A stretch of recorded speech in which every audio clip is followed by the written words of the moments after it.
So exam के बोलूँ तो काउंटिंग के 17 डेज बचे हुए हैं, जबकि अगर पार्ट नंबर बात कर लेते हैं फिजिक्स का तो 16 होने वाला है। तो डेफिनेटली आपको अपना स्कोर बताना है, इसका PDF Telegram channel online education से डाउनलोड कर लेना। सो क्वेश्चन नंबर फर्स्ट क्या है यहाँ पे, एक पिंड वस्तु 20 किलोमीटर पर आवर के वेग से पूर्व और 15 किलोमीटर पर आवर के वेग से उत्तर की ओर चलता है, उसका परिणामी वेग होगा। बिल्कुल सिंपल सी बात है, यहाँ पे परिणामी वेग पूछ रहा है, मतलब कि रिजल्टेंट वेलोसिटी। तो इसका जो फार्मूला होता है वो अंडर रूट मान लो ए स्क्वायर प्लस बी स्क्वायर हो जाएगा। तो ए स्क्वायर मतलब 20 की स्क्वायर और बी स्क्वायर मतलब 15 का स्क्वायर। सो चलो कर लेते हैं, चल के 20 का स्क्वायर हो जाएगा आपका 400 और 15 का स्क्वायर 225।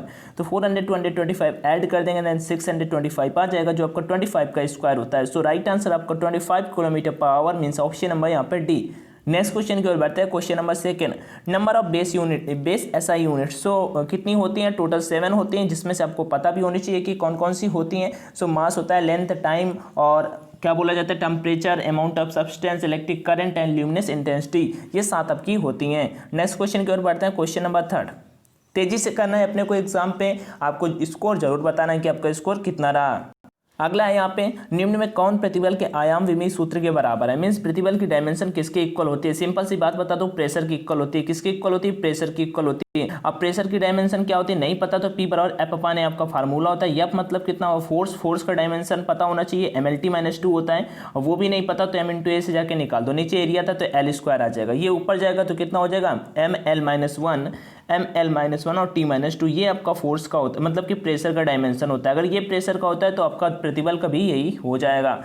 आगे क्वेश्चन नंबर 4, न्यूटन की गति का पहला नियम निम्नलिखित का वर्णन करता है। किसका वर्णन करता है, लॉ ऑफ इनर्शिया मीन्स जड़त्व के नियम की व्याख्या करता है। जड़त्व का नियम का जो फार्मूला होता है वो I = mr² होता है। क्या होता है, I = mr² होता है। नेक्स्ट क्वेश्चन नंबर 5 की ओर बढ़ते हैं। क्वेश्चन नंबर 5 की ओर बढ़ते हैं। सो सिंपल सा है, क्वेश्चन नंबर 5 पे, यदि बल और लंबाई की इकाई को 4 गुना बढ़ा दिया जाए, मतलब कि बल को 4 गुना बढ़ा दिया जाए और उसकी इकाई को मीन्स उसकी लेंथ को 4 गुना बढ़ा दिया जाए, तो ऊर्जा की इकाई क्या होगी। तो आपने पढ़ा होगा W बराबर F × S means work done बराबर, मतलब work equal to force into displacement, मतलब कि लेंथ। तो ये देखो आपका फोर्स भी 4 टाइम कर रहा है और आपका लेंथ भी 4 टाइम कर रहा है। सो 4 × 4 कितना हो जाएगा, 16 टाइम। सो क्वेश्चन नंबर 5 का right answer option number A. Question number 6 क्या है, तेजी से कह रहा हूँ, कह देना भाई अंशु भाई इजी क्वेश्चन कोई नहीं है, एग्जाम एयरफोर्स का ईजी आता है। क्यों ईजी आता है, रीजन मैं बता देता हूँ, क्योंकि भाई एयरफोर्स में एक ही स्टेप नहीं होता, एग्जाम दोगे तब पता चलेगा। एग्जाम बिल्कुल हलवा आता है, बट उससे भी बहुत लोग नहीं क्लियर कर पाते हैं। बहुत लोग क्या मतलब कुछ लोग ही क्लियर कर पाते हैं, लेकिन फिर भी भाई आगे बढ़ते हैं। 1 ग्राम और 4 ग्राम के द्रव्यमान समान गतिज ऊर्जा के साथ घूम रहे हैं, उनके रेखीय संवेग के परिणाम का अनुपात बताओ। क्वेश्चन नंबर 6 का राइट आंसर क्या होगा, नहीं पता तुम्हें, कोई बात नहीं, मैं फार्मूला बताता हूँ। आपने पढ़ा होगा P = √2mE, ठीक है, ये तो आपने पढ़ा ही होगा, ठीक है। P = P मतलब लाइनर मोमेंटम 2mE। अब देखो यहाँ पे P प्रोपोर्शनल है किसके, M के, P प्रोपोर्शनल है किसके, M के। तो सिंपल सा है, P1/P2 इक्वल टू √M1/M2।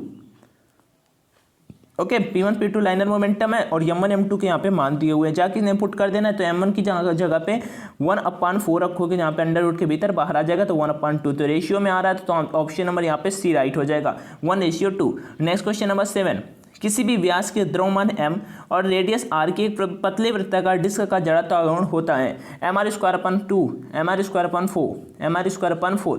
ये क्वेश्चन को आपको डेफिनेटली नोट डाउन कर लेना है। इसका अगर मैं एक सेकंड गाइस, हाँ ठीक है, अगर मैं इसका सॉल्व करूँ जाके तो बहुत लेंदी हो जाता है, बड़ा हो जाता है, अदरवाइज मैं इसका सॉल्यूशन भी बताता कि कैसे, बट मेन मोटिव है ही नहीं कि एक एक चीज़ें मतलब कि सब कुछ वो करना है। जो क्वेश्चन, एक दो क्वेश्चन ऐसे आपको होने चाहिए जो आपको पता होने चाहिए कि देखते ही जिनका आंसर कर पाओ। जैसे ये क्वेश्चन आपके एग्जाम के अकॉर्डिंग आज 20 क्वेश्चन में सबसे इंपॉर्टेंट है। नेक्स्ट क्वेश्चन 7 के बाद क्वेश्चन नंबर 8। क्वेश्चन नंबर 8 क्या है यहाँ पे, क्वेश्चन नंबर 8 है कि एक अंतरिक्ष यात्री पृथ्वी की सतह से 20 किलोमीटर ऊपर एक गोलाकार कक्षा में पृथ्वी की परिक्रमा करता है।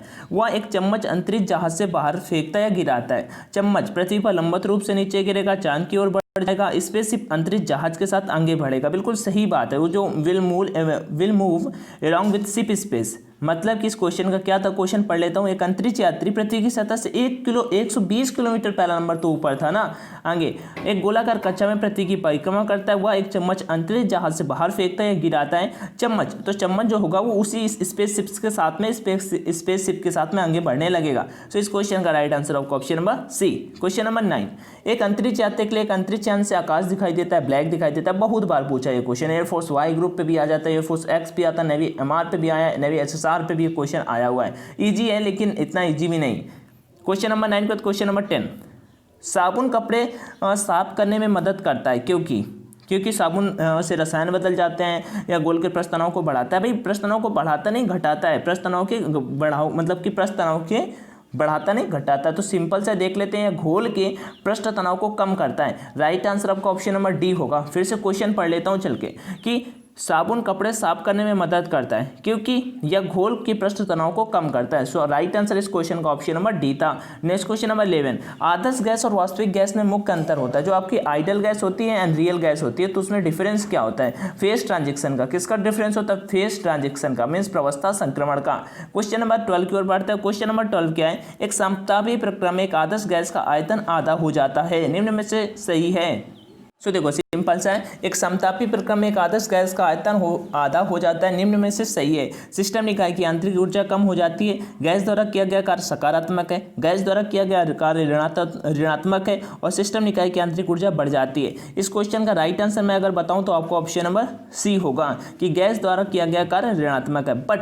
बट क्वेश्चन 12 पे आपको पता होना चाहिए कि आइसोथर्मल प्रोसेस के लिए डी यू का मान क्या होता है? वो तो 0 होता है। एंड वर्क डन का जो फार्मूला होता है डी डब्ल्यू बराबर वो क्या होता है? डी डब्ल्यू बराबर जो फार्मूला होता है पी V2 माइनस V1। बस भाई इसे अलग अलग कर देना है, वो नेगेटिव में अपने आप ही आ जाएगा। चलो मैं आपको करके बता देता हूँ।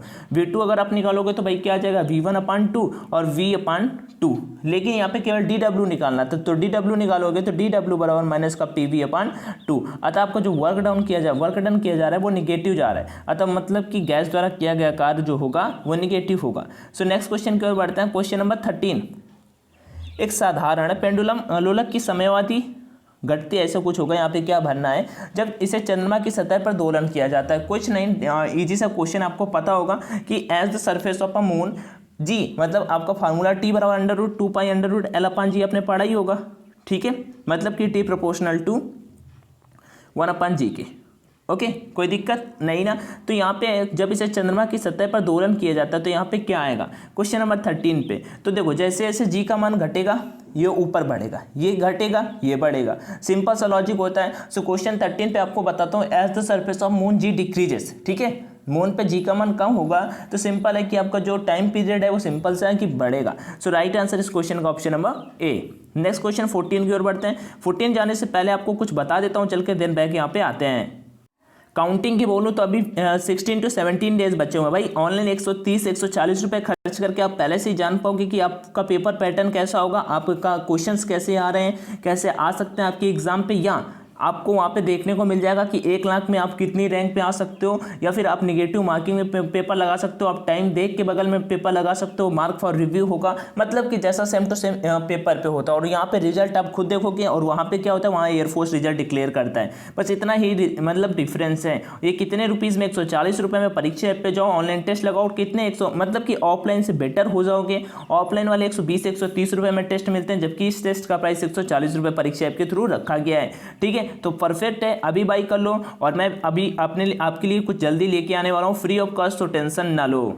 डेफिनेटली आ जाओ और परीक्षा ऐप इंस्टॉल कर लेना, लिंक डिस्क्रिप्शन बॉक्स में। कोई दिक्कत है तो नंबर कमेंट कर देना, और बाई करते समय कूपन कोड ऑनलाइन D50 डाल देना तो 50% का डिस्काउंट मिल जाएगा। ये देखो किस तरह का इंटरफेस आएगा। उसके बाद यहाँ पे आपको जो भी ऊपर वाले बाई करना हो, या जैसे अभी लेटेस्ट पे 20 टेस्ट ऐड किए गए तो ये करना हो तो ये कर लेना। बट एक्स ग्रुप की तैयारी करो तो मैं रिकमेंड करूँगा कि भाई आपको ये 20 नहीं करने हैं, आपको पहले ये 40 टेस्ट प्रैक्टिस कर लेने हैं, देन आगे नेक्स्ट स्टेप पे बढ़ने हैं। चलो यहाँ पे ऐसे यहाँ पे कूपन कोड का ऑप्शन है, कूपन कोड ऑनलाइन D50 डाल देना, सामने अप्लाई का ऑप्शन है, अप्लाई कर देना। देखो यहाँ पे नीचे लिख के आ गया coupon code applied, you saved 149 rupees. So आगे बढ़ते हैं अपने क्वेश्चंस की और डिस्कस करते हैं चल के जहाँ पे अपना बैग थे, ठीक है।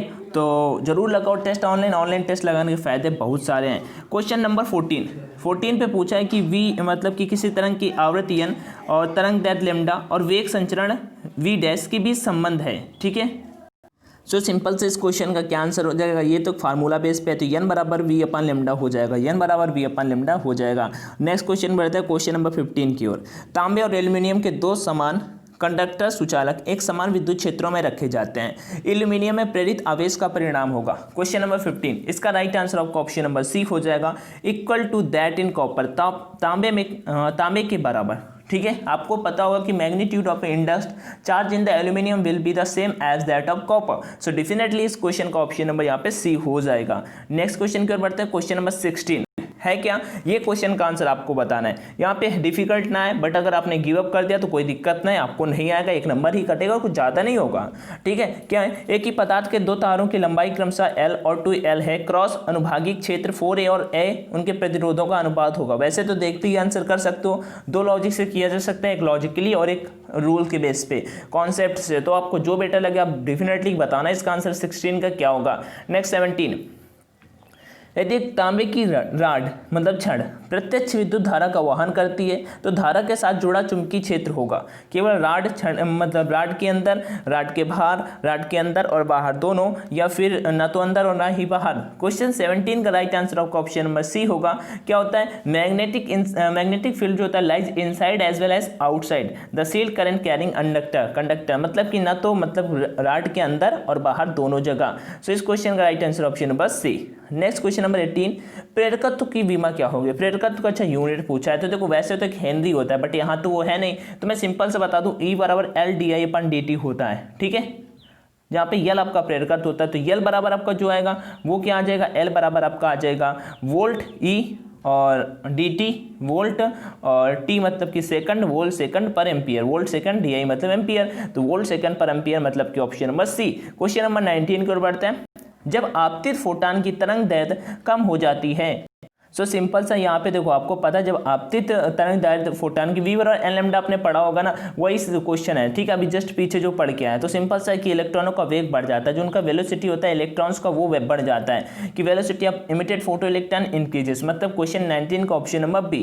नेक्स्ट क्वेश्चन नंबर 20, अल्फा कण का द्रव्यमान होता है, तो देखो अल्फा कण का द्रव्यमान मैं बता दूं 4 प्रोटॉन के द्रव्यमान के बराबर होता है। क्वेश्चन 20 का ऑप्शन नंबर बी हो जाएगा। आपका अल्फा कण का द्रव्यमान जो होता है 4 प्रोटॉनों के द्रव्यमान के बराबर होता है, दोनों सेम ही होते हैं ना। नेक्स्ट क्वेश्चन नंबर 21, क्रिस्टल संरचना का अध्ययन किया जा सकता है निम्न में से उपयोग करके, एक्स रेज का यूज करके क्रिस्टल संरचना का अध्ययन किया जा सकता है। आपको बताना है कि आपका 20 क्वेश्चंस में कितना स्कोर रहा। नेक्स्ट 22 नंबर की ओर बढ़ते हैं। 22 नंबर है यहाँ पे कि वाहक तरंग पर अध्यारोपण सुपर इम्पोजिंग सिग्नल आवृत्ति ऑडियो तरंग की प्रक्रिया को निम्न के रूप में जाना जाता है, ट्रांसमिशन, रिसेप्शन, मॉड्यूलेशन या डिटेक्शन। क्वेश्चन नंबर 22, इसका राइट आंसर आपका ऑप्शन नंबर सी हो जाएगा मॉड्यूलेशन। क्या हो जाएगा, मॉड्यूलेशन। आगे PDF Telegram channel online education से ले लेना, परीक्षा पे ऑनलाइन टेस्ट लगाओ, अपना स्कोर जरूर बताओ, नहीं समझ में आ रहा है कुछ तो नंबर कमेंट करो, मैं आपको कॉल कर लूंगा। तो thank you for watching the video. जय हिंद। वीडियो पसंद आया तो लाइक करना, ना आया हो तो डिसलाइक का तो ऑप्शन होता ही है, शेयर वगैरह भी कर देना। बाकी थैंक यू एंड जय हिंद।